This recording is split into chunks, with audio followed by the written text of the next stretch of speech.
Right? We gotta get pictures of this race suit that Donald Trump gave to me. Admired greatness.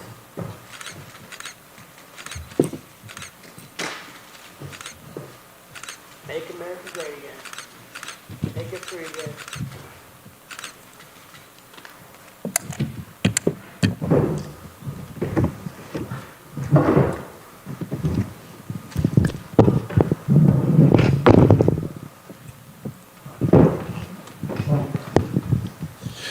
Well, Colby, welcome to Vegas. It's a title shot you've been waiting for a long time against Leon Edwards. How are you feeling this fight week and ahead of this fight? I feel amazing, man. It's great to be back on U.S. soil and get to defend my country and defend the honor of all our, citizens here in America. So, it feels great. It could have been in UK, but he said all-time fuck you to all the UK fans and said, no, I don't want to defend this title in the UK. I'd rather come to U.S. soil. So history repeats itself. It's just going to be another 1776, and that means British don't come to America. You come to America, you're going home empty-handed, Junior. I mean, the fact you said he didn't want to fight in the UK, do you feel like you're not only fighting for the US, but for the UK as well? You're UK fans? Yeah. I feel like I need to go defend this title in the UK because they get robbed of a pay-per-view main event title fight. So I feel bad for the fans of the UK. They deserve better than what Leon's done to them. But that's why they were all screaming for Colby when Leon was fighting over there. They didn't even care about him because he has no redeeming qualities. I mean, the guy's a complete joke. He's low IQ. I'd love for the media to go ask him, what is his level of education? Did he even get through grade school? I haven't asked him that yet. Skill set wise, when you look at your skills against his, do you believe this is the traditional grappler versus striker matchup, or do you think you can match up with him on the feet as well? No, I can beat him everywhere for sure. I love that everybody says that this is a striker versus grappler match. You can watch all the tape you watch on me, but I'm not the same fighter I was last time I stepped in the octagon. So Saturday night, you're going to see a completely different version of myself, and I'm going to outclass Leon. I'm going to bring out the dog in me. I'm going to bring out the quitter in Leon. You've been, through no fault of your own, kept out of the cage, right? They've been trying to match you up with some guys. That hasn't happened, and I know that that's frustrated you. Should you win the title this weekend, do you plan on being a fighting champion, an active champion? Yeah, I plan on being everything Leon isn't. And, I'm going to be someone that's a champion for the fans, that respects the fans, that make this sport go round. So, he doesn't care about the fans. He doesn't care about this company. I care about this company. This company changed my life. I love the UFC. God bless Ari. God bless Dana White, Hunter Campbell. Those guys have completely made a broke blue-collar kid from Oregon, a multi-million-dollar freaking figure. So, I'm so thankful for this company. I want to be an active champion. Leon, he's turned down so many fights people don't even talk about. I'm the one that had to save the day and be the apex predator and beat Woodley because he turned down when he had the sniffles. He had the sniffles and he turned down Woodley. And then he had a title fight with Usman in Abu Dhabi. He said, no, the sniffles again. Oh, no, I want a title fight. They offer him a title fight. Oh, not that title fight. So what does that guy deserve now? He doesn't want to fight. He just wants to sit on that placeholder belt that he has right now. So it's okay. That's why Daddy Covington's here to save the day for the UFC and all the fans out there. Weighing in as backup is Belal Muhammad. That would seem to suggest the UFC want him to be the number one contender. Is that someone you're interested in fighting? No, who wants to fight a racist? I mean, could you imagine if I said someone earned something off the color of their skin? That's absolutely despicable. It's disgusting. That guy hasn't deserved anything. I mean, it's not my fault that he's not a star. You have to make yourself a star. I'm the one that went out there and did the things that needed to be done to become a superstar like I have. What has he done? He hasn't done anything. He's out there race baiting saying, oh, he only earned this because the color of his skin is white privilege. Are you fucking kidding me? Dude, he's not getting no title shot. There will be no title shot for him. Last one from me. I don't know if I've heard as much anticipation for a press conference as I have this week. You've got names like Ian Gary, Paddy Pittman, Tony Ferguson up there. Are you going to have lines for all of them, or are you just going to sit there and let them come to you? I'm chaos. I'm unpredictable. No one knows what I'm going to do next, but I can tell you one thing that, you play with the bull, you're going to get the horns. Colby, right here. You've obviously fought some pretty high-level former champions like Tyron, Kamaru, RDA, Robbie Lawler. So I'm curious, where does Leon rank compared to all these former champions that you faced? He's at the bottom of the end of where the guys that I fought. I fought in first ballot Hall of Famers, and This guy's had a pretty easy path. You know, everybody likes to talk about my path to get here. Let's talk about his path. Who'd he beat? RDA a couple years after I washed him up. Who'd he beat? 40-year-old Cerrone, 40-year-old Nate Diaz, Ricky Waters. Where does his impressive resume come from? Where's his young contenders on his resume? He doesn't have it. It never happened. So, you know, he's nothing impressive. Saturday night, I'm going to expose him for what he is, and that's nothing more than a coward and a low IQ idiot. So if he wasn't the champion right now, would a fight with Leon even interest you at this point? Like if they offered you like a number one contender fight against Leon? You know, the fights that offer me is the biggest and best fights the UFC come. This is a publicly traded multi-billion-dollar company. Could you imagine if I just fought some prelim fighter? We'd be defrauding investors. The UFC would get sued. I love this company. This company changed my life. I want to do good and the best business for this company, and this is a business. It's about making money. So, you know, I want to do whatever the direction the UFC wants to go. I want the biggest and best fights. That's who I want. So if he's at the top of the totem pole at that time, then sure, yeah, I'd love to do it. You know, I've wanted to fight him for years, but here we are, undisputed, baby. And Colby Chaos Covington, there's nothing more than Colby Chaos Covington wants than to be undisputed champion, and that's exactly what Colby Chaos Covington is going to do on Saturday night. And he's been pretty vocal saying that he doesn't see you fighting guys like Shavkat or Belal's or any of these young guys coming up. And I've also seen interviews where you say you would want to be an active champion if you win the belt. So I'm curious, if you do win the belt, what would you want your title reign to look like? Would you just keep fighting these number one contenders, or would you look for these big super fights in other divisions? Of course, you know, I'm in my prime physically and mentally. You know, now I'm in a place where I've never been before, you know, and I feel really secure in myself. I feel like I've really well-rounded out my skills, you know, in this time off and gotten better. You know, why these guys are turning me down, there's a reason I'm in this position because, you know, I say yes, yes, yes to every single fight. I've never said no. There's no other guy in the history of the sport that said more yeses to a fight than Colby Chaos Covington. So, you know, Colby's a yes man. He loves his company. He'll say yes to any fight. I just want to make the biggest and best fights for the fans and for the company, and that's exactly what I'll do when I'm champion. Leon also said that when we asked him, the UFC probably wants you to win this fight. So I'm curious, do you feel that way, that the UFC wants you as champion?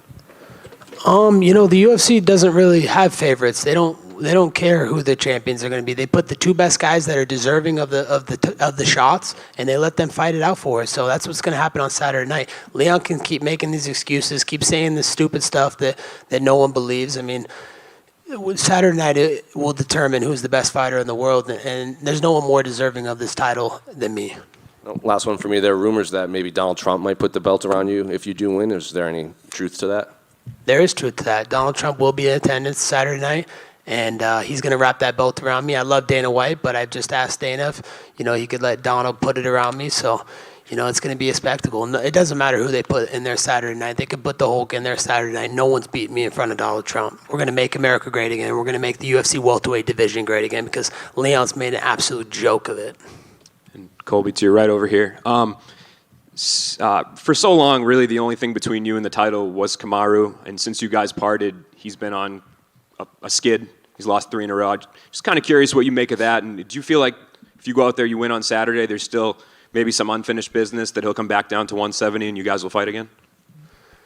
You know, when I fought Usman, he was in his absolute prime, number 1 pound for pound. So you guys want to talk about my resume and who I fought. I fought the number 1 pound for pound fighter multiple times. And in my opinion, I beat him. I beat him 7 out of 10 rounds. You go back to my fight, Madison Square Garden, go rewatch that fight. Every single fan in that arena told me, hey, you won rounds 3, 4, and 5. It was clear as day. He won 1 round, the second round. The first round was a toss-up. So I do feel like I beat him, you know, in that fight, and I feel like I'm a better fighter than him. So, you know, I would love to see that trilogy. That's another fight that plays out. So all these other contenders can wait because that's bigger business, you know, that me and Usman have to settle. It's unfinished business.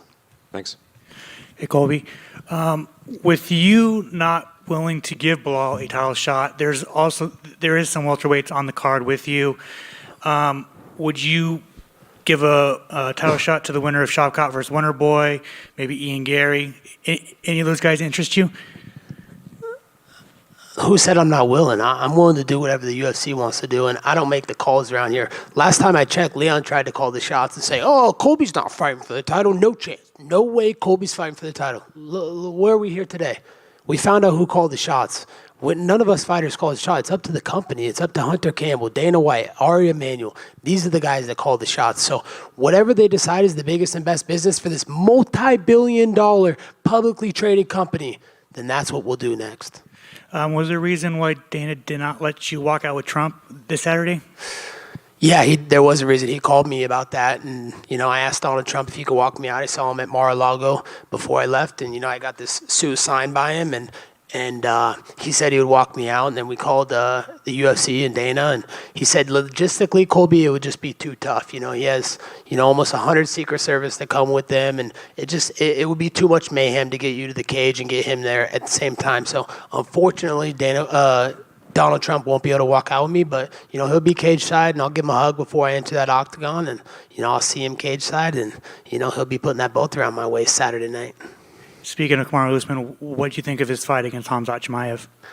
I thought he beat him. I thought he beat Khamzat. He was striking him. I thought he dropped him. Khamzat was scared to strike with him. He didn't even hit him once. Look at the significant strikes that were landed. So, if that was a 5-round fight, Usman would have destroyed him. He would have finished him in those championship rounds. So, I thought he looked good. He took it on 4 or 5 days' notice. At 185. So up a weight class. He never fought in that weight class. So, I thought he beat him, and I think a lot of the fans thought that as well.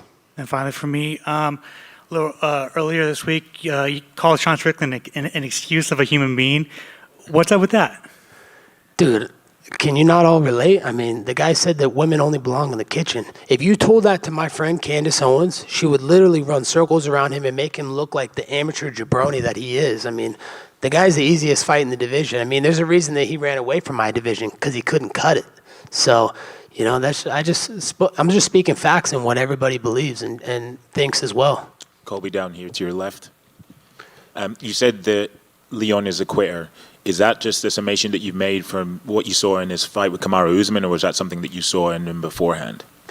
Yeah, it was the first fight with Usman where I saw that he has that quitter in him. So, I'm going to bring him to that dark place, and, I'm going to bring out the dog in me and the quitter in him. So, I know he has a deep down side. Even in the second fight, he had it too, and his coach had to wake him up. Leon, oh, come on, you're quitting. Don't give up. So, he's a mumbling idiot, and Saturday night, I'm going to bring that quitter back out of him.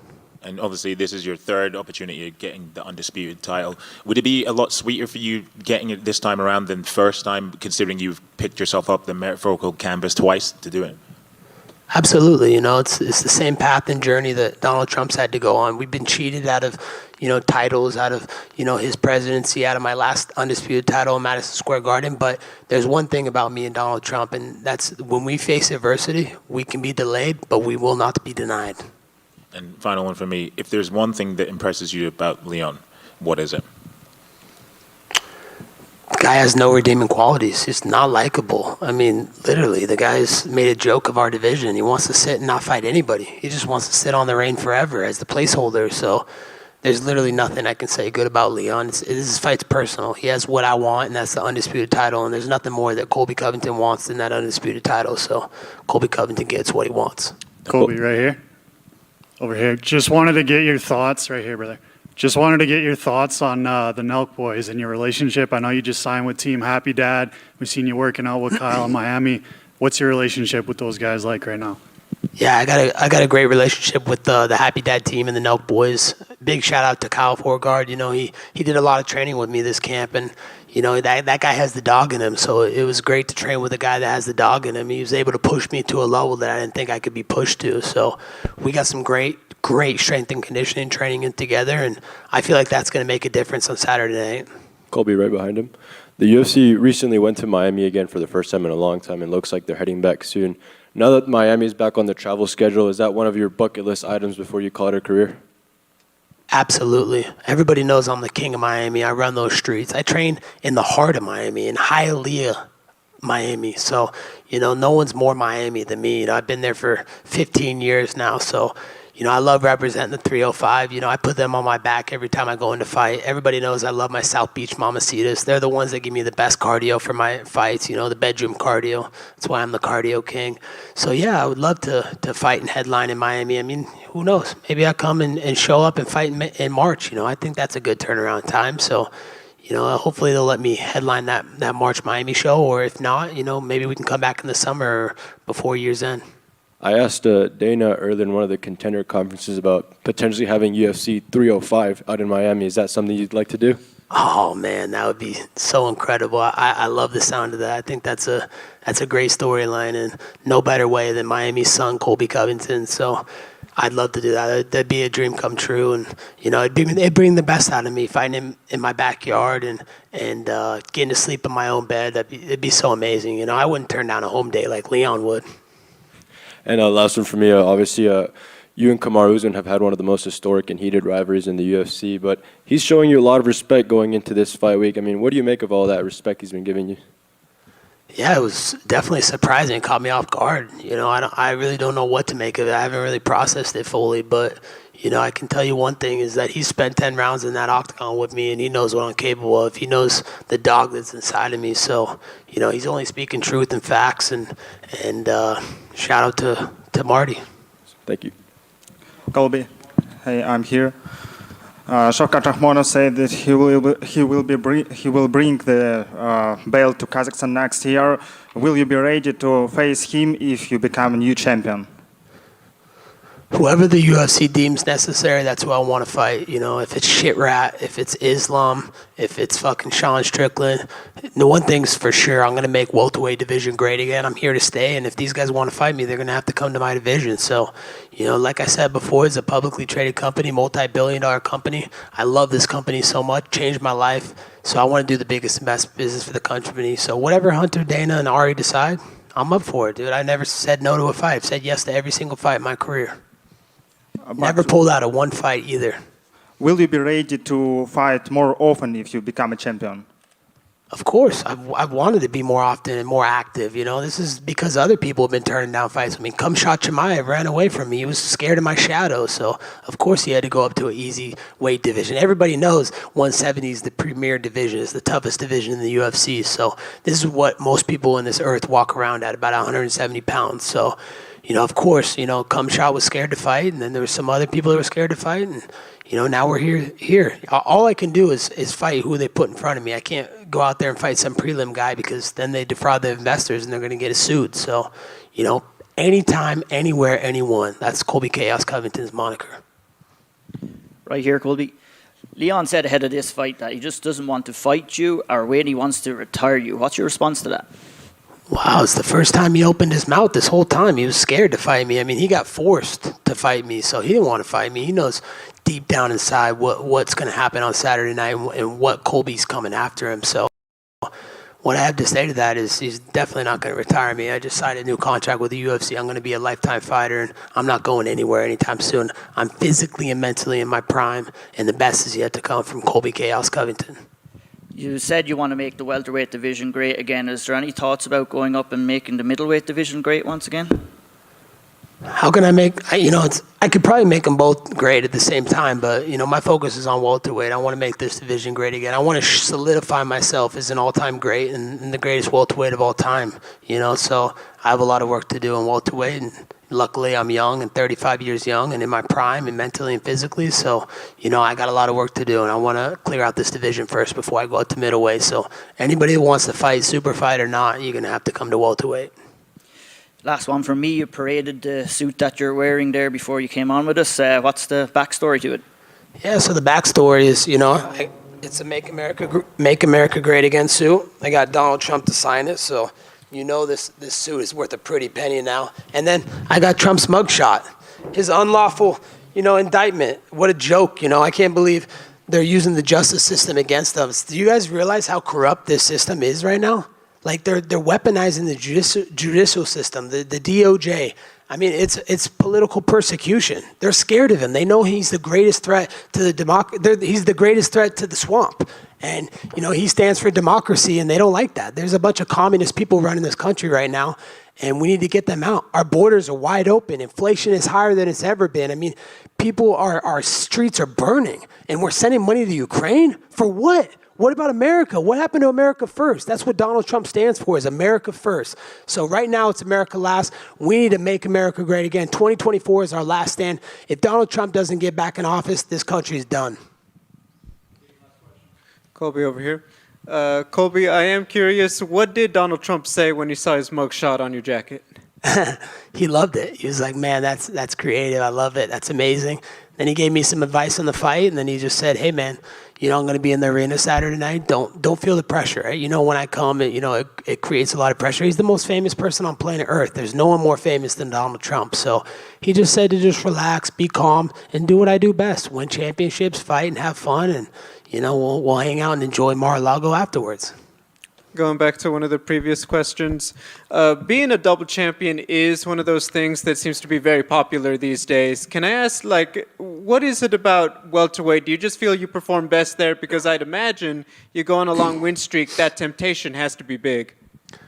Yeah, it's always, big to try and make more history. I've created some of the best and most iconic moments in the history of the sport. First fighter to ever go to the White House, first fighter to hang out with a sitting president, first fighter to get a first family to a fight, strikes records, all these records, champion after champion beaten, first ballot Hall of Famer after first ballot Hall of Famer. But I want to keep doing things that people haven't done before. So, I want to go for that triple championship. And I think I could do it. I think I can make 55 and I think I can go up to 85. And that's the easiest fight if Sean Strickland's still there. So I may look to go, beat Sean first and then go down to 55 and beat that Mongoloid. But, I have unfinished business at 170. And the only way to make this division great again is to be active and to clear out the division first. So until I do that, I'm not going to entertain anybody else.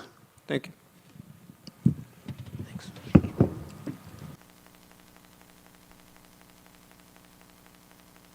If you hate America so much and you don't like this country that gave you $1 billion, leave it or come deal with me. You go to China, go to these sweatshops that you employ all these laborers and use these women and pay them pennies on the dollar to make your millions. Fuck you, LeBron James. You're a coward. You're a spineless coward, and you're a bitch.